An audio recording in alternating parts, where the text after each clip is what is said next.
साथियों, किन्हीं हालातों के चलते यदि आप लोन राशि का भुगतान नहीं कर पाते हैं, ऐसी अवस्था में बैंक द्वारा, एनबीएफसी कंपनी या साहूकार द्वारा आपको हैरान परेशान किया जाता है। यहां तक कि बदतमीजी, गाली गलौज और यहां तक कि कई प्रकार की धमकियां और हिंसा करने की बातें भी सामने आती है। और ये सारी चीजें इसलिए होती है क्योंकि एक आम आदमी को अपने कानूनी अधिकारों के बारे में जानकारी ही नहीं होती है।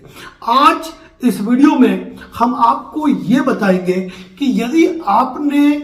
बैंक से लोन लिया है और किन्हीं हालातों के चलते, विषम परिस्थितियों के चलते आप उस लोन को रीपे नहीं कर पा रहे हैं, उस लोन का भुगतान नहीं कर पा रहे हैं, तो ऐसी स्थिति में बैंक आपके खिलाफ क्या कार्रवाई नहीं कर सकता है या फिर आपको किन चीजों का अधिकार प्राप्त है। तो बने रहे हमारे सोशल मीडिया चैनल पर, और यदि आपने हमें फॉलो और सब्सक्राइब नहीं किया है तो कीजिए। और एक निवेदन यह है कि हमारे इस चैनल पर 2000 से अधिक वीडियो पोस्ट है। यदि आपका कोई भी सवाल है तो उसके लिए आपको कॉल बुक करने की आवश्यकता नहीं है, हमें बार बार फोन लगाने की आवश्यकता नहीं है। आप YouTube पर advocate Narendra Joshi and associate channel search करें और उसके शॉर्ट और लॉन्ग वीडियो में जाए, आपकी समस्या का समाधान आपको वही मिलेगा। इसके बावजूद भी यदि आप हमसे बात करना चाहते हैं तो केवल कॉल बुक लिखकर टेक्स्ट मैसेज करें, आपकी कॉल बुक होने पर आपको फोन आ जाएगा।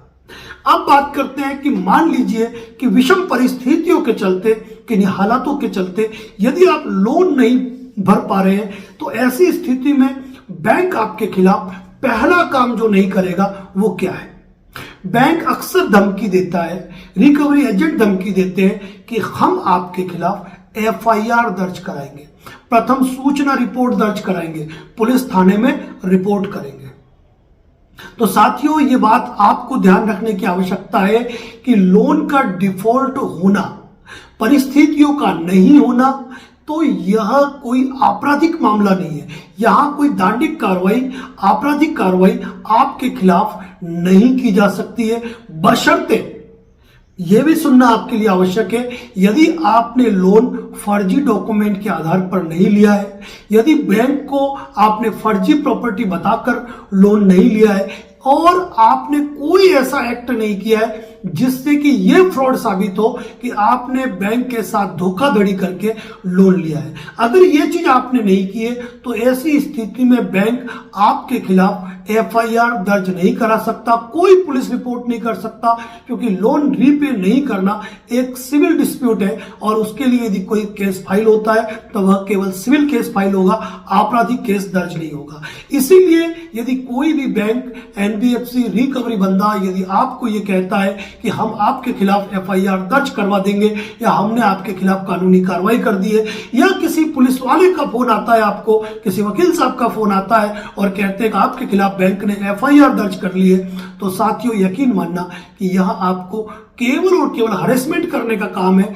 दूसरा कुछ भी नहीं। ऐसी स्थिति में यदि कोई कॉल आता है तो उनको रिकॉर्ड करें और हमें शेयर जरूर करें, क्योंकि बैंक ऐसे मामलों में एफआईआर दर्ज नहीं करा सकता। दूसरी बात,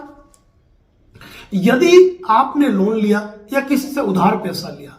यदि आप जब लोन की किस्त को चुकाने में आप डिफॉल्ट हो गए, उस तारीख से यदि 3 साल के भीतर बैंक ने आपके खिलाफ कोई सिविल कार्रवाई नहीं की है, कोई नोटिस नहीं दिया है, कोई कार्रवाई कोर्ट में संस्थित नहीं कर रखी है, तो ऐसी स्थिति में बैंक, एनबीएफसी या फिर किसी साहूकार से भी पैसा आपने क्यों नहीं लिया हो, 3 साल बाद उसे कोई अधिकार नहीं है कि वह आपके खिलाफ कोई कार्रवाई कर पाए। यह लिमिटेशन एक्ट के 1963 के अंतर्गत यह प्रोविजन किया गया है कि ऐसे मामलों के अंदर 3 साल के पश्चात कोई कानूनी कार्रवाई नहीं की जा सकती है।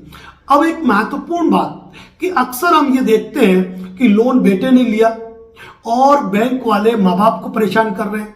उसकी पत्नी को परेशान कर रहे हैं, उसके बच्चों को परेशान कर रहे हैं। तो ये ध्यान रखिए कि लोन सिक्योर्ड या अनसिक्योर्ड लोन हो, ऐसी स्थिति में उन माँ बाप को, बच्चों को, पत्नी को प्रताड़ित नहीं किया जा सकता है और न ही उनकी संपत्ति को अटैच किया जा सकता है। यानी कि यदि लोन जिस व्यक्ति ने लिया है उसकी जो संपत्ति है भले उसको अटैच किया जा सकता है, लेकिन माँ बाप, पत्नी या बच्चे उस लोन के अंदर कोई एप्लीकेंट नहीं है, गारंटर नहीं है और उनका उस लोन से कोई लेना देना नहीं है, तो ऐसी अवस्था में बैंक न तो उन लोगों को प्रताड़ित कर सकता है और न ही उन लोगों की प्रॉपर्टी को अटैच कर सकता है। अगली बात आपको यह भी सुननी है जो आप अक्सर सुनते हो कि रिकवरी के नाम पर न, मतलब ये ध्यान रखना कि सुबह होने से पहले